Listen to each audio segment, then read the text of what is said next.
a arrancar hoy con una nueva serie, como les han venido diciendo, la serie de Adviento, después de una carta espectacular como la de Santiago.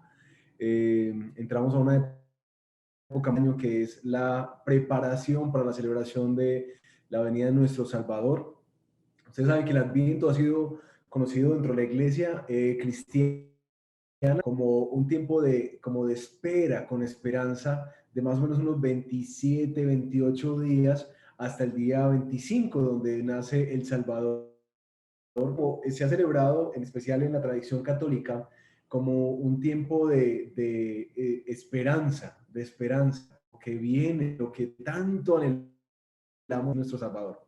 Ahora, yo sé que algunos pelean con ese tema de la Navidad, como que no, estos son fiestas paganas o del consumismo y no deberíamos tener nada de eso. Y bueno, obviamente respeto las diferencias que tenemos en esto. Yo personalmente, como pastor, pienso que como creyentes somos llamados a redimir dentro de ellas las celebraciones que tenemos.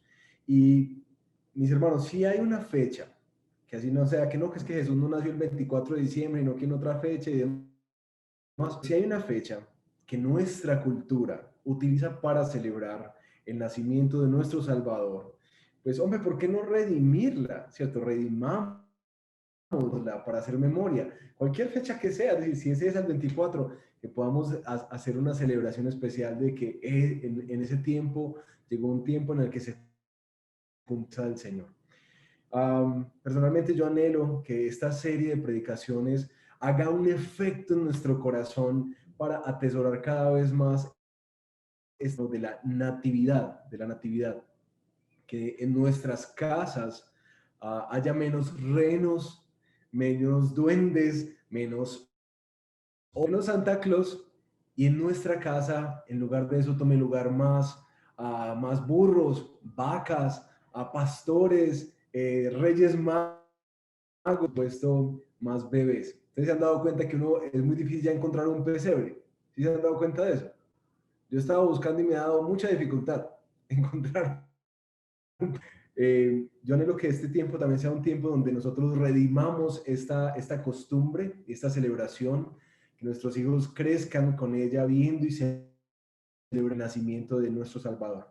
Bueno, nuestra serie va a ser una serie bastante corta, son solamente cuatro predicaciones, en donde un camino. Vamos a ver por qué es necesario un Salvador, cuál era la promesa que Dios había hecho, cómo se dio el anuncio y por último, cómo se llevaría a cabo el gran plan. Porque es que entrar a Navidad solamente viendo un pesebre, sin tener en cuenta la película hacia atrás, es literalmente como entrar a una película. Te pierdes toda la historia, te perdiste toda la trama, todo el desenlace y todo el clímax de la historia. Entonces lo que vamos a hacer en esta serie de Adviento es ver hacia atrás un poco la película del nacimiento, por qué es que era tan importante la venida de un Salvador. Para esta serie quisiera que oráramos, le pidiéramos al Señor que por favor nos guíe, que te invito un momento ahí en la casa a que cierres tus ojos un momentico conmigo, aquieta tu corazón, por favor, que a veces estos medios no nos dejan mucho estar quietos, pero aquieta tu corazón, tu cuerpo también, y ven y oremos juntos. Jesús, nosotros sabemos que esta es una época significativa para nuestro mundo. Ha tenido muchas tendencias, pero nosotros queremos utilizarla para hacer memoria del día, Señor, creo que de la historia,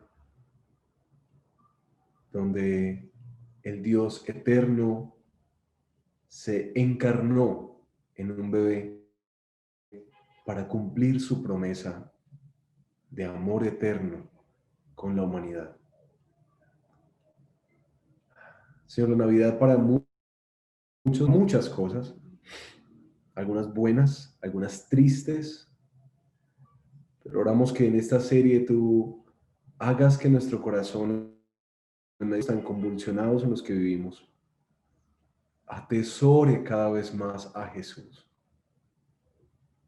Tú sabes cuánto necesitamos no solamente de Cristo, sino aprender a disfrutar a Cristo. Que esta serie sea eso para nosotros, una serie para encontrarnos con Jesús. Guíanos, Padre, por favor. Y quita toda distracción de estar lejos, de estar haciendo otras cosas. Quita toda distracción, por favor, y que nuestro corazón se prepare como tierra fértil para ti. En el nombre de Jesús. Amén. Bueno, hoy vamos a arrancar, mis hermanos, con la necesidad. ¿Por qué necesitábamos un Salvador? Y se dieron cuenta, pero nuestro mayor temor se dio. Al final llegamos a diciembre a cantar Tutaina con tapabocas. Todo lo que estábamos desde marzo, como que, no, pero esto ya se va a acabar, se va a acabar, se va a acabar, y nada. 9 meses de zozobra para que al final termináramos en las mismas, ¿no? Con la misma idea que va a pasar en el próximo mes y menos en el próximo año. Y todos nos preguntamos, al unísono me atrevería a decirlo, como que vamos a pasar esta página del COVID en nuestra vida. Y bueno, en esta semana salió el presidente diciendo que nos preparáramos, y quienes están en el sector de salud, que más o menos son unos 2 años en los que tendremos un tapabocas encima de nuestro rostro, que el cambio no va a ser tan rápido, y creo que la mayoría sabemos que está supeditado a el desarrollo y la prueba de una bendita vacuna. Que la OMS está diciendo que, bueno, no es que salga y entonces ya se arregla todo, no, quizás tomará más tiempo, pero necesitamos hacernos inmunes del COVID. Y la expectativa se ve porque cada vez que uno prende los noticieros, siempre aparece, bueno, ¿cómo va la vacuna? ¿Cómo va la vacuna? De conspiración que hay y el temor que se tienen, si se van a aplicar o si no se van a aplicar la vacuna, pero todos estamos como a la expectativa de poder cambiar, y sabemos que la vacuna es algo vital para poder hacerlo. Pero, ¿por qué creen ustedes que nosotros anhelamos tanto una vacuna o algo que traiga como remedio a esta situación? ¿Cuál creen que es la razón como de peso para que nosotros tan expectantes de que esto termine? Yo, haciendo memoria y en medio de los diálogos que he tenido, la verdad es que nuestra vida de vuelta. Todos queremos nuestra vida de vuelta. Es decir, queremos tener la libertad de abrazar, ¿no es cierto? De andar sin tapabocas, de andar sin de que no podemos acercarnos tanto al otro, de mirar como con sospecha al que tosió en la calle o en el carro, o que nuestros hijos estén tocando todo y embadurnarnos tiempo. Es decir, nosotros no queremos vivir más así. No queremos vivir así. Queremos nuestra vida de vuelta. Queremos libertad, la libertad que teníamos. Y en especial queremos, sí, uno es como todo pegachento, como que no nos gusta abrazarse y hacer picos y toda la cosa. Es decir, uno quiere eso. Uno quiere eso. Nosotros queremos de bueno que nosotros teníamos. Porque este mal que nos afligió durante todo este año y nos sigue afligiendo, ese mal denominado el COVID, ha dado mucho de lo que somos como humanidad, mucho. Y nosotros queremos nuestra vida de vuelta. Ahora, hoy en este marco de la serie del Adviento, de un mal que tenemos y que nos aflige como humanidad hace mucho más tiempo. Eso es un mal que no podemos escapar, y es un mal que vino y distorsionó toda la vida que nosotros conocíamos. Pero lo más triste es que lleva tanto tiempo con nosotros que de alguna manera a volverse como parte de nosotros. Aprendimos a vivir con él. Este mal también distorsiona todo. Este mal de todo acaba con todo, deteriora todo.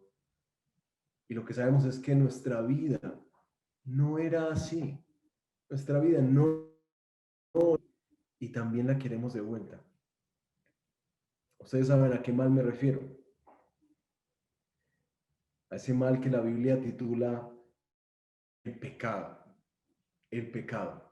Ese extraño virus que entró en el mundo, ¿cierto? En la desobediencia que sucedió en el Edén y que contagió a toda la humanidad.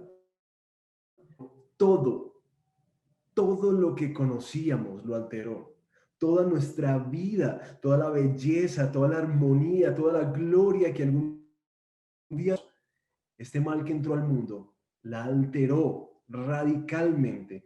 De hecho, tanto así que el apóstol Pablo en la carta dice que nosotros, la humanidad, gemimos interiormente porque sabemos que las cosas no deberían ser así. Deben ser así como las vemos. La cosa es que nosotros no sabemos cómo podemos arreglar esto. Y nos preguntamos si hay una vacuna para esto. Afortunadamente para nosotros la Biblia no guarda silencio y la Biblia nos dice cuál es el problema, pero también nos deja saber cuál es la solución. Hoy vamos a abrirnos en Génesis, en los principios, en el Génesis, en el capítulo 6, un pasaje bastante conocido por nosotros. Este texto va a dirigirnos en tratar de responder esa pregunta de ¿por qué es que necesitamos a un Salvador en este mal que nos aflige? ¿Por qué es que necesitamos a un Salvador?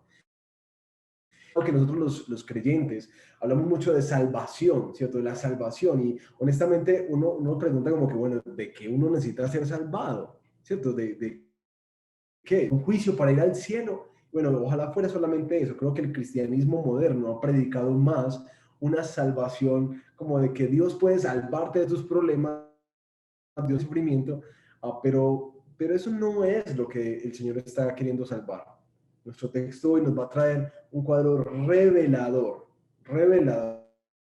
verdadero problema que nos aflige y qué es lo que Dios hará para solucionarlo. Vamos a leer el texto en Génesis, capítulo 6, versículos del 1 al 8.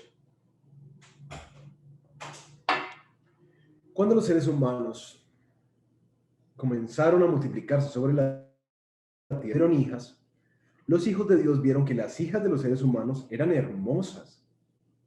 Entonces tomaron como mujeres a todas las que deseaban. Pero el Señor dijo, mi espíritu no permanecerá en el ser humano para siempre, porque no es más que un simple mortal. Solamente 120 años. Al unirse los hijos de Dios con las hijas de los seres humanos y tener hijos con ellos, gigantes, que fueron los famosos héroes de antaño. A partir de entonces hubo gigantes en la tierra. Al ver el Señor que la maldad en la tierra era muy grande y que todos sus pensamientos tendían siempre hacia el mal, se arrepintió de haber hecho al ser tierra y le dolió en el corazón. Entonces dijo, voy a borrar de la tierra al ser humano y haré lo mismo con los animales, los reptiles y las aves del cielo. Me arrepiento de haberlos creado. Pero Noé contaba con el favor del Señor. Esta es la palabra del Señor. Vamos a hacer una aclaración puntual. Hay algunas cosas de estos textos que seguramente, según la versión que hayas leído, vas a encontrar una diferencia en la versión que yo leí. Básicamente por la traducción. Algunos verán que los gigantes son tenidos como unos héroes de antaño y que no nacieron resultado de la unión de los hijos de Dios y las hijas de los hombres, sino que estaban en el tiempo, ¿cierto? Y hay algo como de diferencia. Pero quiero decir para nosotros, para los curiosos, digo, ay, ¿quién serán los hijos de Dios, cierto? ¿Quiénes van a ser los hijos de Dios? ¿A quién se está refiriendo? Y cómo que le nacieron gigantes.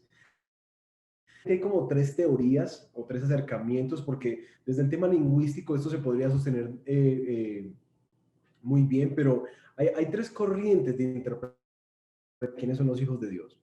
Una corriente es una corriente más judía, dice que son ángeles, ángeles, que bajaron del cielo y vieron las hijas de los hombres. Normalmente se ha tenido como en cuenta. Sin embargo, cuando uno ve en Marcos capítulo 12, versículo 25, se da cuenta de que Jesús dice que los como seres asexuales, ¿cierto? Que no se casan ni se dan en casamiento. Entonces, eso como que desmiente un poco la idea de que son ángeles que descendieron. Otra teoría, que es el tema de que son de pronto descendientes de Lamec, uno de los descendientes en la línea de Adán, porque en Génesis 4, Lamec nos dice que empezó a tenía más de una esposa, ¿cierto? Como que aparece esta idea no fue el término, me fue, poligamia, gracias, de la poligamia. Em, pero sería como ilógico darle un título de hijo de Dios a personas que no viven de tal manera que honran a Dios. La tercera teoría, y es como la teoría que vamos a sostener en esta predicación, es que quizás los hijos de Dios se refiere a los hijos de el tercer hijo de Adán y Eva. ¿Recuerdan? El tercer hijo de Adán y Eva.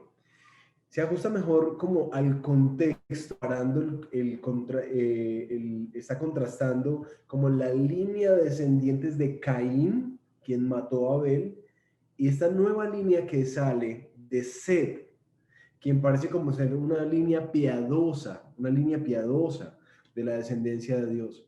Este tercer hijo de Adán y Eva se puede entender como esa línea donde va a venir la descendencia del Mesías después. Así, teniendo en cuenta esto, las hijas de los hombres estarían refiriéndose más que vienen de la descendencia de Caín. Por eso los comentaristas, algunos, como les digo, hay varias teorías, sostienen que en últimas cuando habla de Dios, se está refiriendo particularmente a esta nueva línea de descendientes de Sed, ¿cierto? Como una línea piadosa, o a través de la cual va a venir el Mesías, ¿vale? Una aclaración acerca de, bueno, ¿cómo hace que los hijos de Dios y los hijos de los hombres? Pero vamos a estudiar este texto y quiero proponerles este texto estudiándolo, tratando de observar cuál es la necesidad de la U a los ojos de Dios. ¿Sí? Vamos a ver cuál es la necesidad que este texto nos revela que la humanidad tiene, pero deriva de Dios. ¿Sí? Vamos a ver un problema, qué es lo que Dios debe hacer y por último, qué es lo que Dios pone más adelante a hacer. Problema, qué debe hacer Dios y qué se propone hacer en el futuro. Así que arranquemos en el problema. Hay como dos males que denuncia el texto en la humanidad. El primer mal es que el hombre que está en pelea con Dios. Al ver la línea piadosa, que ustedes ven ahí, la línea piadosa de Sed, que está caminando hacia al poliamorío en términos un poco más modernos, Dios decide hacer algo. ¿Qué es lo que decide hacer? Versículo 3. Mi espíritu no permanecerá para siempre. La Biblia de las Américas y la Reina Valera del 60 expresan mucho mejor cuál es la reacción que tiene Dios cuando ve que la nueva también se corrompe. Dice la Reina Valera, no contenderá mi espíritu para siempre con el hombre. Entra esta idea de que Dios está con el hombre en una puja, en una contienda constante, pero es una puja porque la poligamia, que es lo que da como camino a esta reacción de Dios, en últimas Es una revelación en contra de lo que ha diseñado. Parece que Dios, al ver que los seres humanos, esa línea piadosa de hacer, empieza también a tomar todas las mujeres que quiera, que es más de lo mismo, más de lo mismo, más de lo mismo que pasó en el Edén. Dios dice esto, pero ellos esto otro. No es solo una cuestión de sujeción a Dios, sino que es una cuestión de adoración. Y Pablo en la carta a los Romanos, en el capítulo 1, da con claridad de eso, que los seres humanos, a pesar de que han conocido a Dios, deciden no glorificarlo como a Dios ni darle gracias, sino extraviarse en mandamientos, y así se les endurece y se les oscurece su insensato corazón. Es decir, lo que este texto nos muestra es que el ser humano tienda naturalmente con Dios. Si queremos ver el problema, el primer problema es ese, que naturalmente tenemos una pelea con Dios y que no es una pelea por la obediencia. Últimas, la raíz más profunda es una pelea por la adoración, porque nosotros nos dejamos guiar por aquello a lo que le hemos entregado nuestro corazón. Hemos dado a Dios, seguramente se lo hemos entregado a cualquier otra cosa. Ahora, yo quisiera que pensáramos un momento en nosotros mismos. No sé si tú te has dado cuenta la forma en que naturalmente peleas con Dios. Espero que seas consciente de eso, pensando que tú eres un hombre o una mujer completamente piadosa, que no tiene ninguna puja con Dios. ¿Te has dado cuenta cómo cotidianamente con Dios?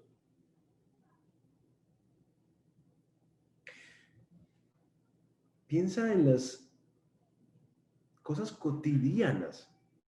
Tú sabes que Dios te pide hacer algo, porque sea que el Espíritu Santo te está hablando a tu corazón, porque sabes que la palabra te está algo puntual y tú decides, ah, no, son muy difíciles. Ah, no, es que eso no me gusta tanto. Uy, no, es que eso es muy complejo. Hago eso, no me va a ir tan bien. No, no, no, no, no, es que, o sea, me toca a mí pagar los platos rotos. ¿Tú te has dado cuenta en lo cotidiano de la vida, sobre todo en las relaciones interpersonales, en lo cotidiano de la vida, cómo nosotros tenemos una puja con Dios? Cómo nosotros nos resistimos a lo que Él quiere que hagamos. Cuando nos pide que bajemos la cabeza, que seamos humildes, que trabajemos por el bien del otro, que hagamos el bien sin esperar nada a cambio. ¿Tú te has dado cuenta de eso? Que nuestro corazón se muchas veces a Dios, en especial cuando su voluntad choca con la nuestra. Ahora, el texto nos muestra otro mal. No solamente el hombre tiene una pelea, sino que el hombre naturalmente tiende hacia el mal. Es decir, no solamente tiene una pelea con Dios, sino aquello a lo que decide entregar su corazón, aquello que toma el control de su vida, está inclinado al mal. Dice el versículo 5, vio Dios toda intención de los pensamientos de su corazón, eran solo hacer siempre el mal. Toda, constantemente, todo el ser humano estaba tendiente al mal. Sus intenciones todas siempre eran hacer malas cosas, es decir, lo que optan tras quitar de alguna manera el gobierno de Dios sobre sus vidas, es un camino que está viciado, dañado, alterado por él. Y mis hermanos, luego nos preguntamos por qué el mundo está como está. ¿Por qué estamos mal? Aquí tienen la respuesta, es muy simple. Decide eliminar el gobierno de Dios en su vida porque tiene una pelea con él. Entonces, ¿quién toma el control? Y yo tomamos el control de nuestra vida. Y así, cada uno nos convertimos en nuestro propio juez, en nuestra propia medida de la... Ahora imagínense el caos que genera eso. Es decir, no tienen que imaginárselo, solamente prendan las noticias. ¿Quién no? ¿Quién puede decirnos qué está bien o qué está mal? Si nuestras normas morales están determinadas por nuestra propia idiosincrasia.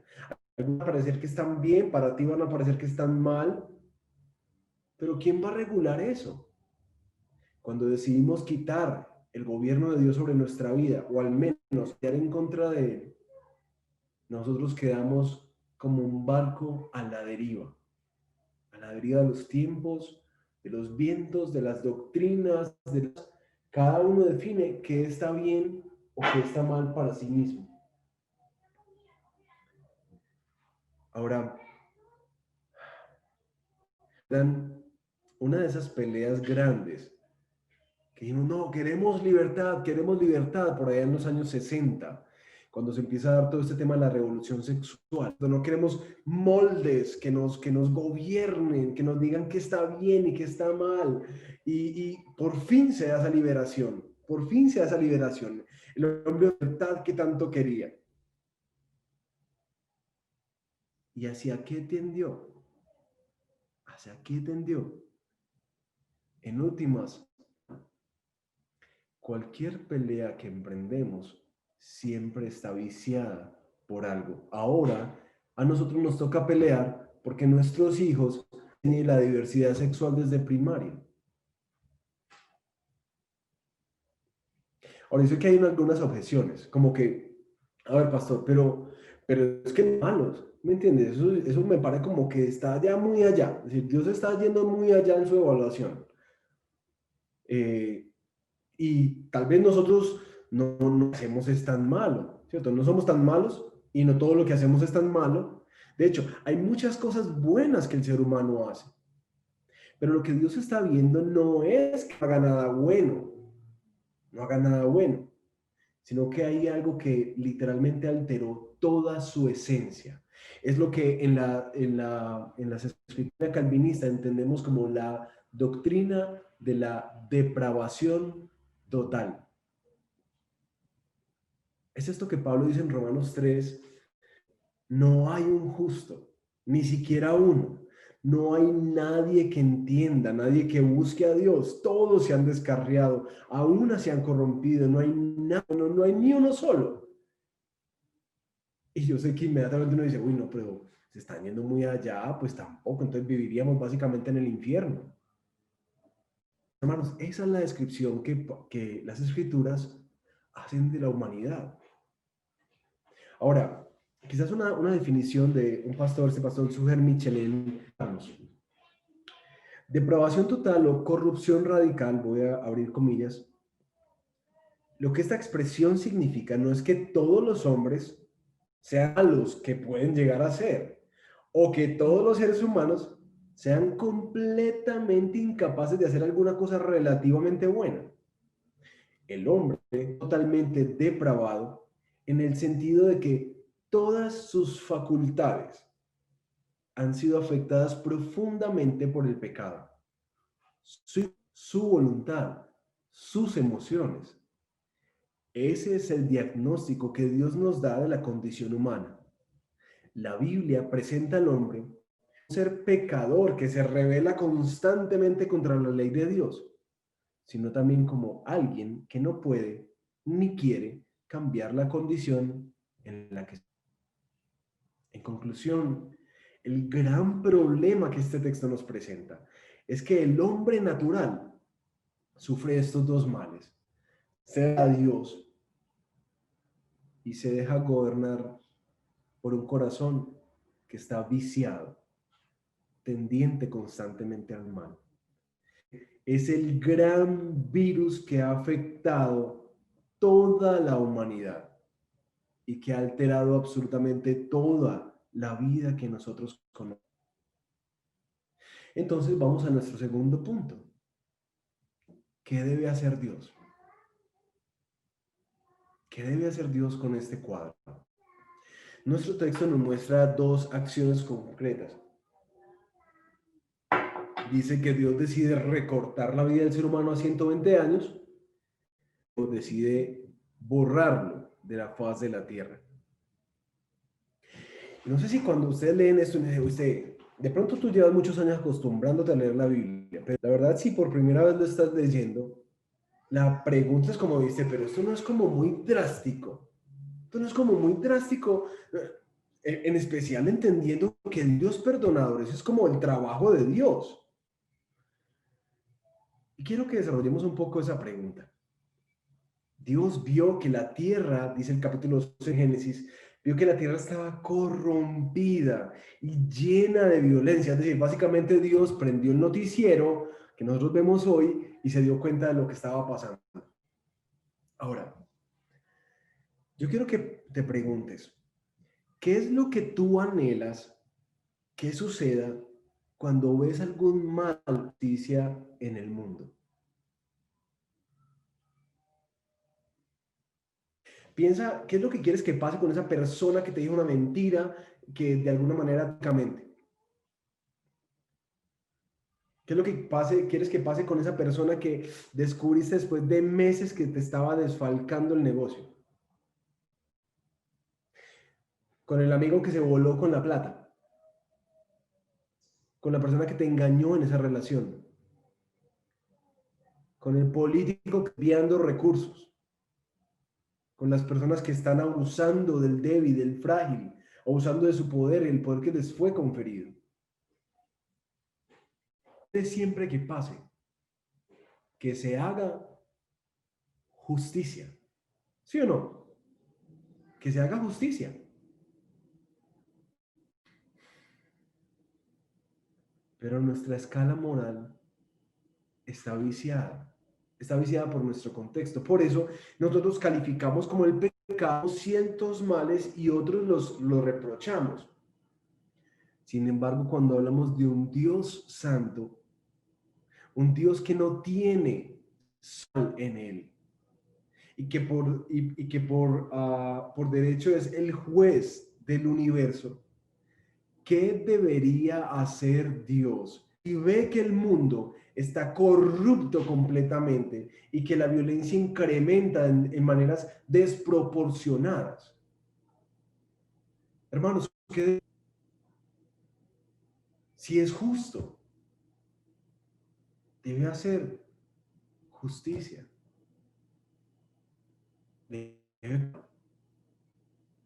Pero pastor, ¿por qué no simplemente lo perdona? Es decir, si él es tan bueno, si él es un padre amoroso, ¿por qué no simplemente le extiende su perdón, su bendición y los deja ir tranquilitos?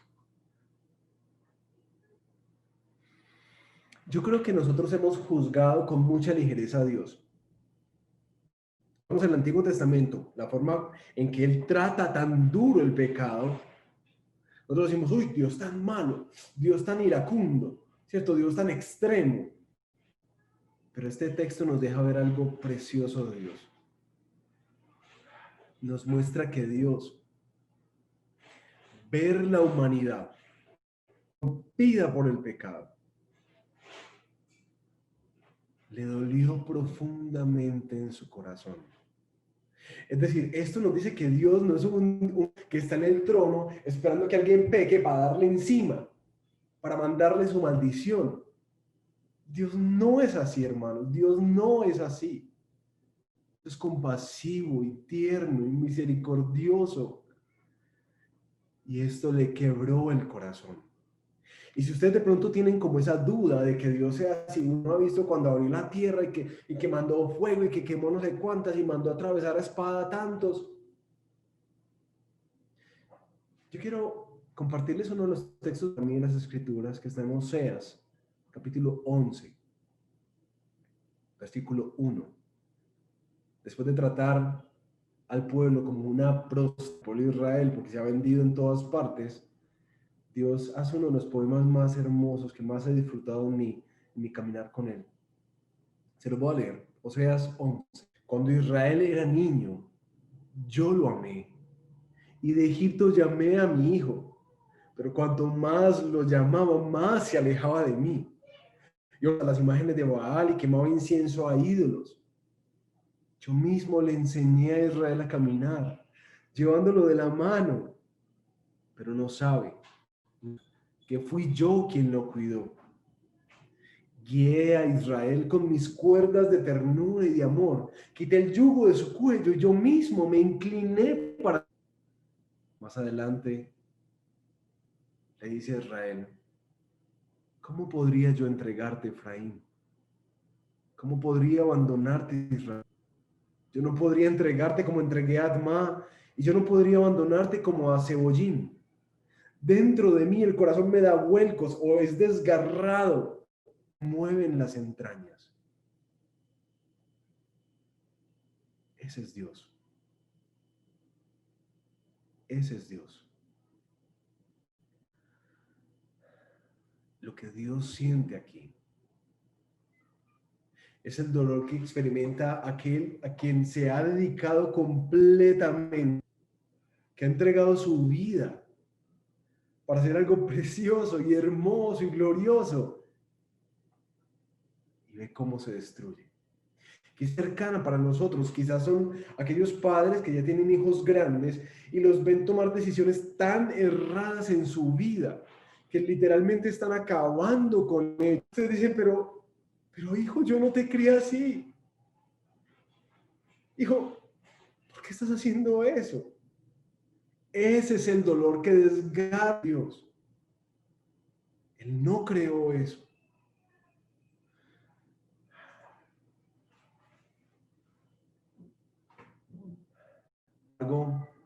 A pesar de todo lo que le duele a Dios, Él debe hacer justicia. Esa que tanto anhelamos nosotros que se haga cuando vemos el mal.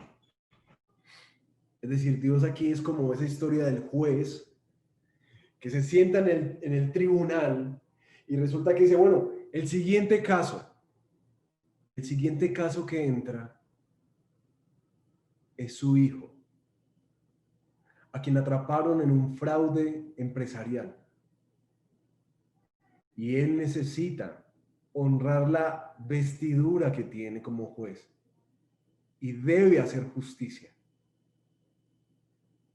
Así se siente en este cuadro de la humanidad. ¿Qué debe hacer? Hacer justicia. Pero eso desgarra su corazón. Ahora, mis hermanos, tomo tiempo para explicar esto porque una de las cosas que nosotros menos entendemos en la vida es la justicia de Dios. Nosotros entendemos mucho del amor de Dios. Entendemos que Él también debe ser justo. Y yo quiero recordarte esto. Dios te ama profundamente. Él te creó, Él te diseñó, pero Él también ve tu pecado y también ve tu resistencia, ve tu conducta. No tienes que ser el peor de los pecadores. Él ve en las maneras en que resistes lo que te está pidiendo hacer. Y Él debe ser justo. Y Él debe hacer algo. O si no, no sería un juez justo. Ahora, si vemos esto, ¿a ti no te parece, al ver tu vida frente al espejo y al ver todas tus imperfecciones, todas las formas del mal y el pecado en tu vida, ¿a ti no te parece que en verdad Dios nos trata mucho mejor de lo que merecemos?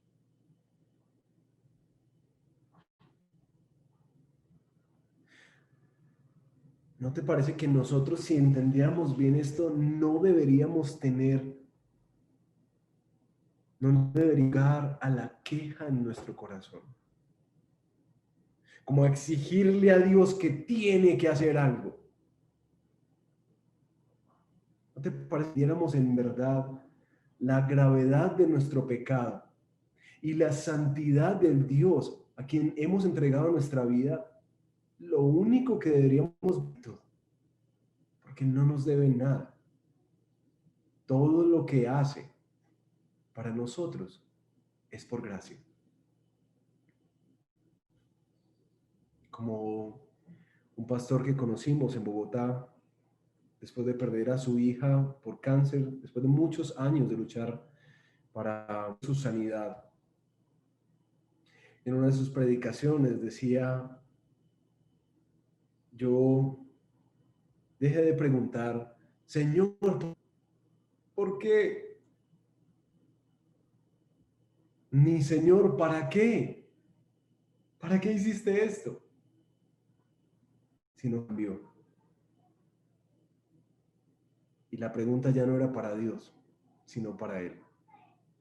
Y se decía a sí mismo, ¿por qué? ¿Por qué no? Porque de alguna manera el mal no podría tocar mi vida. Yo que me haga exento del sufrimiento. Si todo lo que recibo de Él es por gracia, ¿por qué no? Afortunadamente nuestro texto no termina aquí, no termina en un juicio, sino que termina en ese versículo 8 donde aparece esos gloriosos, espectaculares, esos peros narrativos. Pero Noé contaba con el favor del Señor. Por favor, mis hermanos, cuando estudien su Biblia y vean un pero, abran sus ojos y ráyenlo, porque Dios va a cambiar la historia de esa nación o de esa persona. Aquí está nuestro tercer punto. Lo que Dios se propone hacer. Ya vimos cuál era el problema, una gravedad. Estamos dañados y averiados. Lo que Dios debe hacer como un juez justo es ¿qué? Ir. Pero nuestro texto, gracias al Señor, termina mostrándonos un pero, porque nos muestra lo que Dios se propone. Ese pero es una bisagra a una historia de gracia en medio del juicio. Viene el diluvio, pero junto con él va a aparecer un plan de un salvador, un hombre y un arca, un hombre que halló gracia ante los ojos de Dios. Y escuchaba bien esto, si bien adelante dice que no era un hombre estable, lo que dice es que halló gracia, es decir, algo que no merecía. ¿Y por qué sabemos eso? Porque en Génesis 9, en el capítulo, el versículo 3, vamos a ver que Noé no era un hombre de alguna manera que estaba por encima del bien y del mal, sino que Noé era un hombre también viciado. Lo vamos a ver en el capítulo 9, borracho, desnudo, y después se levanta a maldecir a uno de sus hijos. Es decir, Noé no se escapa. Así que lo que Dios decide hacer es solamente un acto de gracia. Dios decide cambiar, era su decisión de exterminar todo y decide rescatar algo. ¿Por qué Dios hace eso? Mis hermanos, porque Dios es un Dios de gracia. Y yo te animo cada vez que leas las Escrituras, en especial el Antiguo Testamento, que por favor veas esto. El juicio de Dios, pero no te pierdas en la historia la gracia de Dios. Siempre, siempre vas a encontrar gracia de Dios. Como Dios continúa con ese pueblo. Y todo el Antiguo Testamento es la evidencia de eso. Establecer un nuevo pacto con la humanidad a través de este hombre imperfecto y de su familia. Y de esa línea iba a venir nuestro precioso Salvador, la gran cura de Dios. Eso lo vamos a ver en Lucas, en el capítulo 3.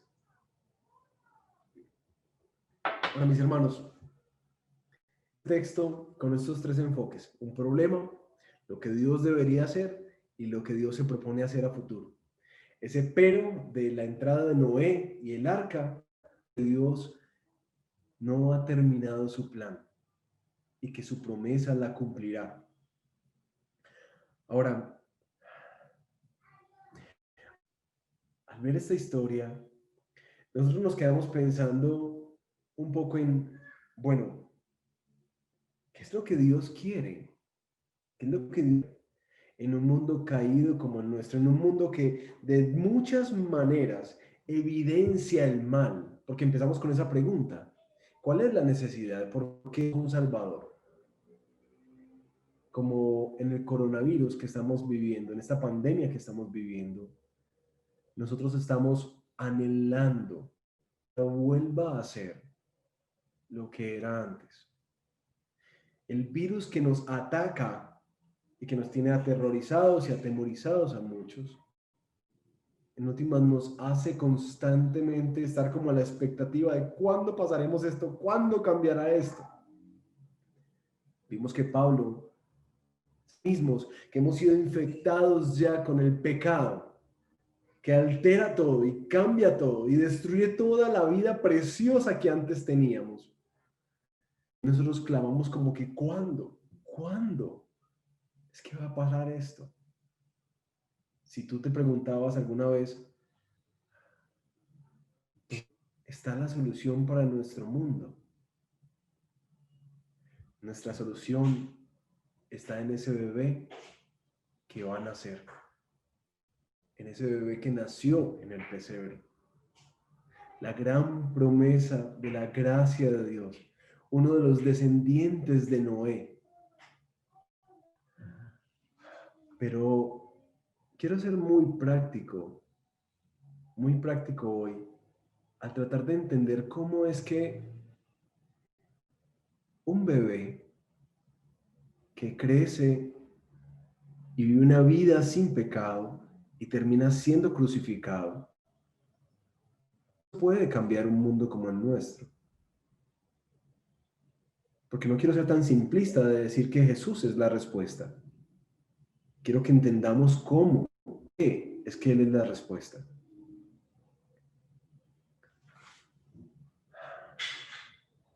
Si tú y yo, al ver este texto, nos damos cuenta de que la descripción que hace Dios de la humanidad en ese tiempo es exactamente la misma descripción que podría hacer de nosotros hoy. Y no de manera general, de manera específica.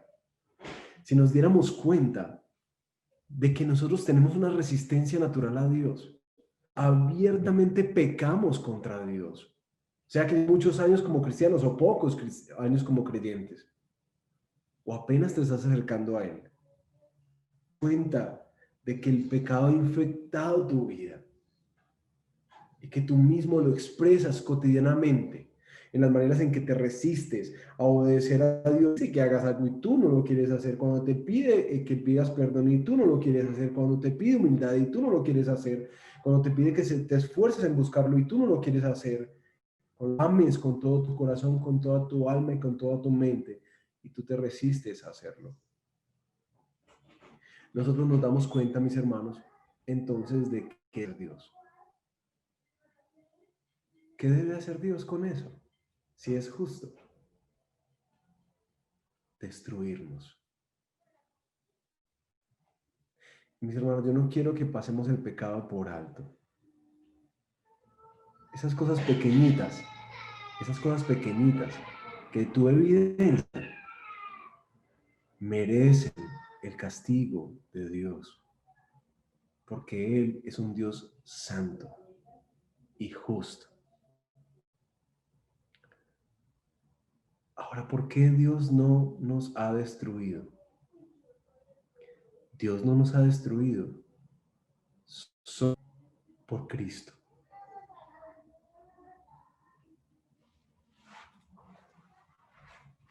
Hoy vimos que lo que es destruir la maldad, es decir, destruirnos a nosotros. Sin embargo, en la historia de las Escrituras es un momento glorioso al cual todas las Escrituras apuntan, que es el momento en donde la justicia de Dios se encuentran. El momento en que la justicia de Dios para castigar el pecado y el amor de Dios se encuentran. ¿Saben cuándo pasó eso? En la cruz. En la cruz. Efesios 2. Pero Dios, que es rico en misericordia, por su gran amor por nosotros, nos dio vida con Cristo, aun cuando estábamos muertos en nuestros.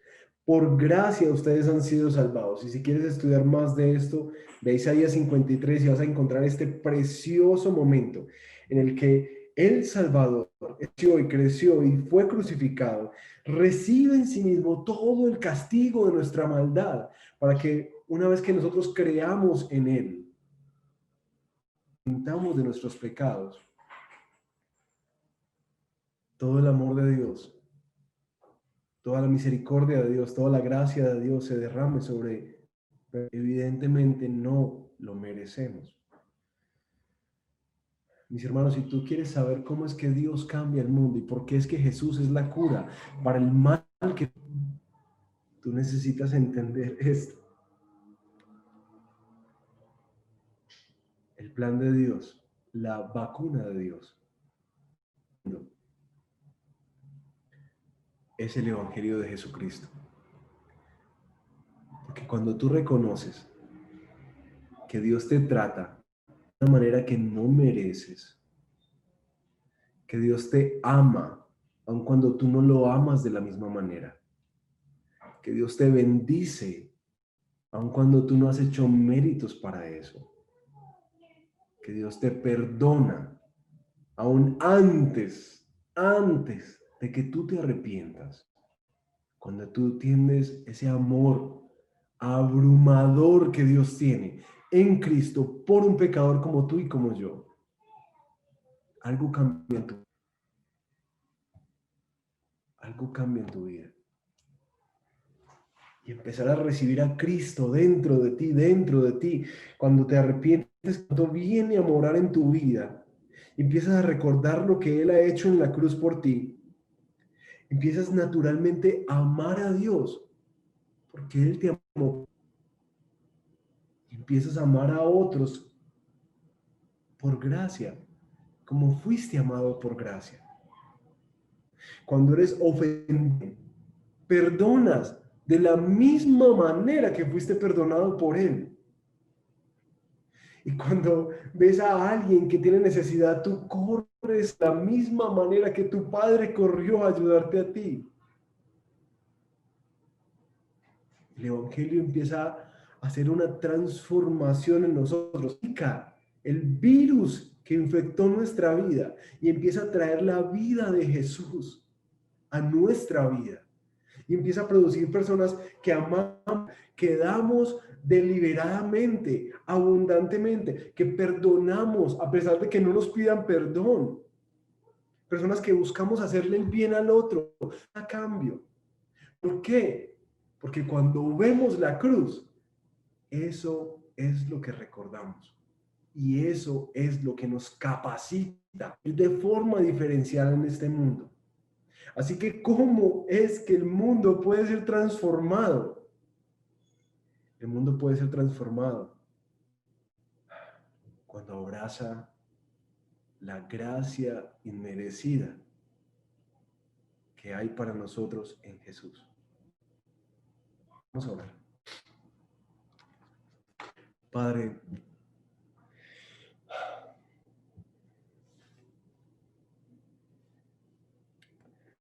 gracias por tu gracia. En verdad,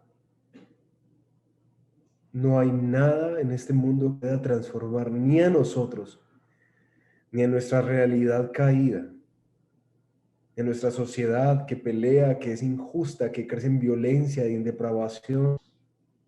No hay nada que pueda transformarnos, ninguna política, ninguna estrategia, ninguna campaña, ninguna misión, que nuestro daño es mucho más profundo. No es solamente de buenas intenciones, sino que hay algo radicalmente que necesita ser transformado en nuestra vida.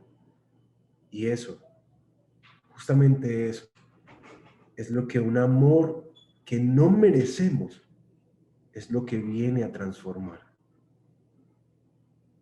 Padre, tú sabes las maneras en que nosotros vamos a practicar esto.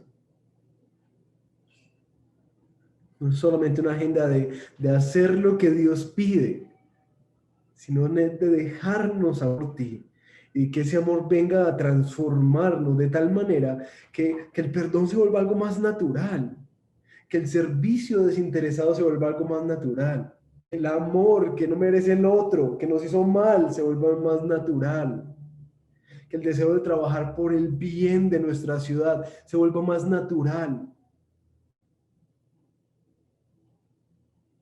Por eso te pedimos que venga, Señor, cada vez más a invadir nuestra vida. Llénanos de ti, Jesús, y ayúdanos a disfrutar cada vez más esa gracia que no merecemos, porque entre más la disfrutemos y entre más nos sintamos por ella, más natural va a ser que nuestro cuerpo empiece a destruir el pecado y empiece a convertirse en un instrumento de justicia, porque para esto fuimos salvados en Cristo Jesús. Ayúdanos, Señor, por favor. Te lo pedimos en el nombre. Amén. Amén. Amén. Gracias por acompañarnos. Si quieres conectarte con nosotros, síguenos en nuestras redes sociales. En Facebook, en Instagram y en YouTube estamos como Redil Belén. Te esperamos para estar conectados.